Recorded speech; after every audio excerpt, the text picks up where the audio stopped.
Абдыкерим Муратов, Чегара, әңгіме.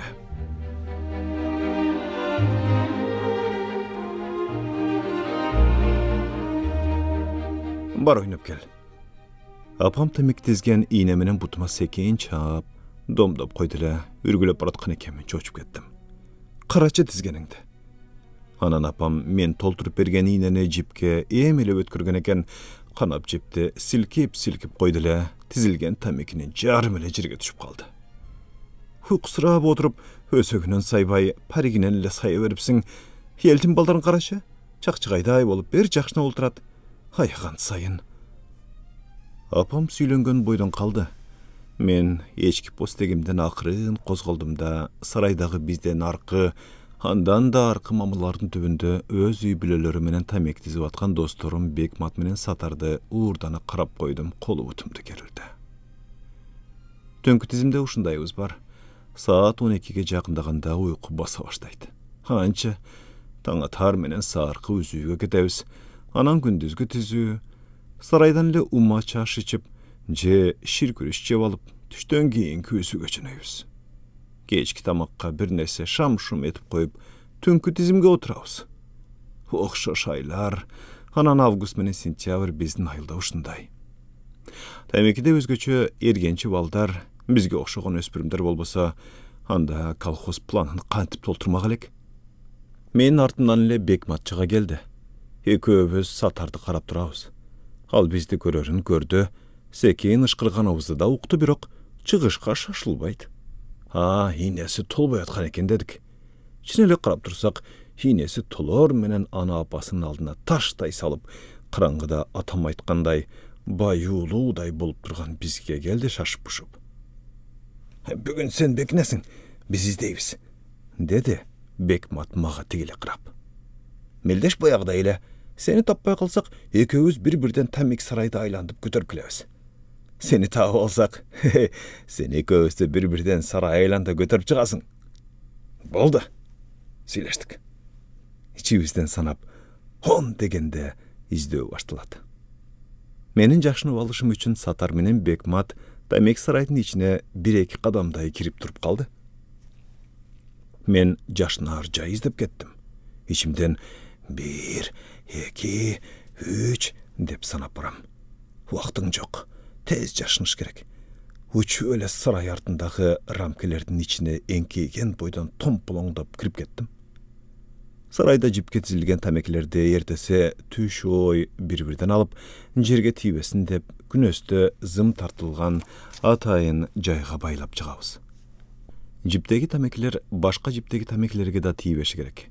Жерге түшүп калбаш үчүн 5 кадамдык жиптин ортосунан да зым тартылып, алар жиптерди көтөрүп турат. Тизилген тамеки ушинтип кургайт. Ошол жерде рамке деп коебуз. Анын түбүндө сойлоп гана жүрбөсөң, башың жипке тизилген тамекилерге тийип калат. Жиптерди үзүп да ийишиң мүмкүн. Башка жактан келгендер бул жерде тамекинин жытына чыдап жата албайт. Биз ноокаттыктар мындай жытты эне сүтүбүз менен кошо шимиргенбиз да, канча болсо жата беребиз. Жөн койсо тамекини кучактап уктап деле калабыз. Ошентип мен туш келген бир рамкенин астына шумгуган бойдон кирип кеттим да, ары төр жагына сойлоп жөнөдүм. Минтпесем жанагы экөөнү сарай айланда көтөрүш оңойбу? Жөн эле көтөрсөң экен, узун буттары менен тепкилеп, чалыштатып, эшек мингендей кы деп коюшат. Жарык көрүнгөн жерден классташ кыздарың сенин эшек болуп жүргөнүңдү байкап калышса, хайрөөктөп ителек кылат. Улам рамкенин астында боор токтоп сойлоп барам. Эки колумду кудду немис кинолордогудай уда алдыга таштап, буттарымды ноот менен таканчыктатып алдыга жылам. Бир убакта тык токтодум. Бирөөлөрдүн бир нерсе деп атканы кулагыма чалынды. Акырын жылдым, жанымдагы рамкеде жатып алган экөөнүн сүйлөшкөнү угулат. Биринчи алардын ким экенин ажырата албадым, бирок бири кыз, бири жигит экени үндөрүнөн билинип эле турду. Үндөрү да эле тааныштай, эстей албай жаттым. Дагы аларга жакын сойлодум. Мени карачы, деди жигит. Карап атам, көрбөй атам сизди. Кыз акырын кыткылыктады. Жакын келсең, Жакын барбайм. Неге? Жеп коесуз. Мен киши жегич белем. Ким билет? Адамдарга ишенбейм. Мага дагы. Сизге дагы. Ары жактан сарайдагылардын ырларына кошо мени издеп жүргөн Бекмат менен Сатардын шарпасы угулду. Булардын экөөнүн сөзүн эшитип калышынан сезгенип, кыз менен жигит дымый түштү. Мен аларга ушунчалык жакын барып калган экенмин, эми кайра же алдыга же артка кетиштин илажысын таппадым. Өздөрүнүн карааны көрүнбөгөн менен сөздөрү так эле кулагымдын жанындагыдай. Чын эле аскерге кетесизби? Деди кыз. Мен эми тааныдым. Нуда бой, кара чач, жарашыктуу кийинген Рамазан ака экен. Жакында күзгү чакырылышта армия кызматына кетем деп жүргөн. Мектепти бүткөн жылы окууга тапшырып өтпөй калды. Анан шаарда текстилде иштеп, быйыл да пединститутка экзамен берип, дагы кулап, бир эле апта болду. Аңыздан сарайга тамек алып келген трактордун бир чиркек ичинде жүк ташыгыч болуп жүрөт. Бүгүн эле чиркек иштен түшө калып, Аймеженин оор түйүнүн көтөрүшүп атып, кулагына бир нерсе айтып аткандай болгонун байкагандай болгом. Чамасы ошондо ушу жолугушуу тууралуу убадалашкан жагар. Аймежи болсо быйыл 9-ду бүтүп 10го көчтү. Сарай боюнча тажал, айкырыгы сарайдын бул бурчунан теги бурчуна угулганда ыйлап аткан баланы токтотуп койгон Алмаш апанын жалгыз кызы. Атасы жок, болгонун да эч ким билбейт. Чын эле кетем. Качан? Эртең. Чын айтыңызчы? Чын эле эртең. Ош калып баратта, андан ары бөлүштүрүп кетет. Ал жакта эмне кыласыз? Родинаны коргойм.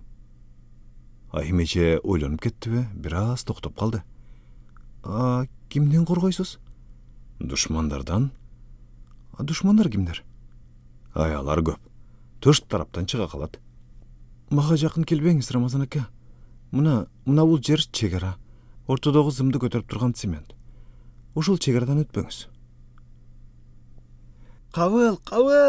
Кабыл, келе бер. Жеңилдик. Рамкенин баш жагынан мени издеп аткан Сатар менен Бекматтын кыйкырыктары угулду. Мен андан бетер азыр эле туа турган торгойдон бысып калдым. Сиз кайда кызмат кыласыз?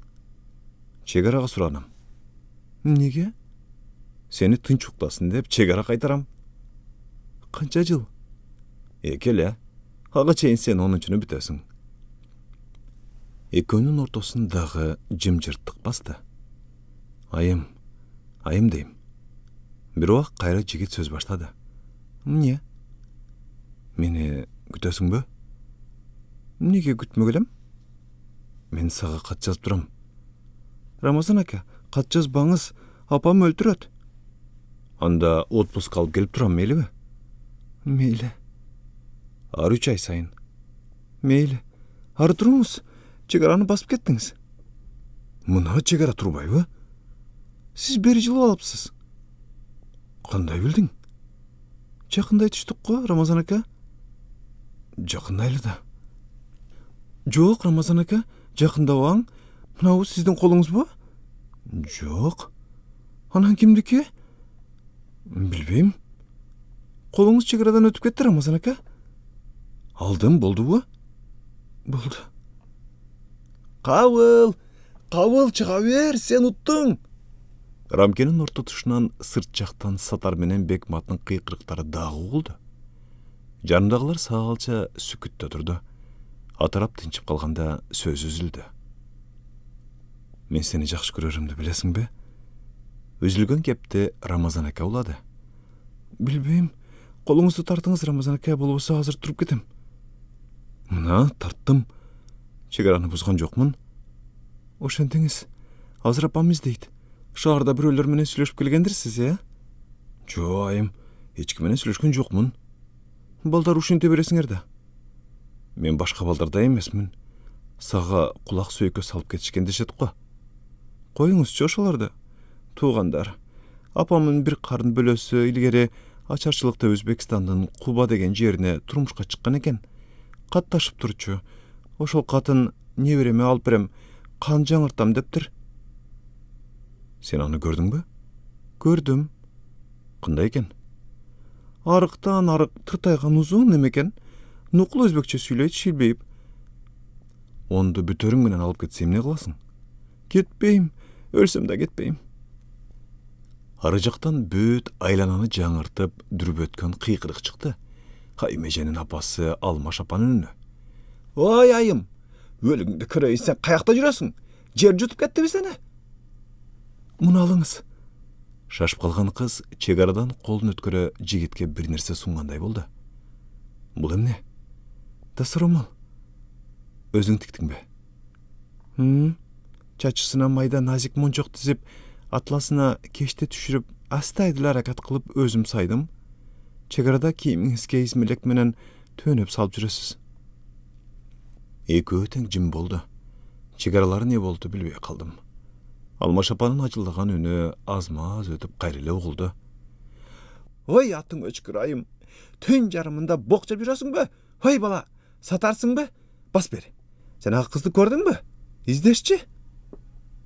Алмаш апа кызын зыктап издей баштаганда бир адиса болору турган иш. Анан калса чамасы сатар менен Бекматта издөөгө киришти. Эми дароо эле Аймеже ордунан козголуп, рамкенин башына жургулуп бараткандай болду. Рамазан ака ордунда дем чыгарбай катып жатты. Андан бери кыйла мезгил жылып кетти. Биздин айлыктар тамеки эгөнү да токтотту. Өзбекстандын Куба шаарына турмушка чыгып кеткен Аймеже узак жылдар чек аранын жабыгынан улам туулган жери менен катташа албай калды. Айтуудан Алмаш апаны жерге бергенге да өтө албай калыптыр. Өткөн бир тойдо айлыбыздын аксакалдарынан төр талаша баштаган, орто куракка ооп калган Рамазан ата сүйүнө жанындагыларга коорап атканын угуп калдым. Эй, өзбектер менен кыргыздардын чек арасы ачылыптыр. Эми ал жактагылар бул жакка келсе, бул жактагылар ал жакка барса боло берет экен. Чек ара 30 жылдай жабык турбадыбы?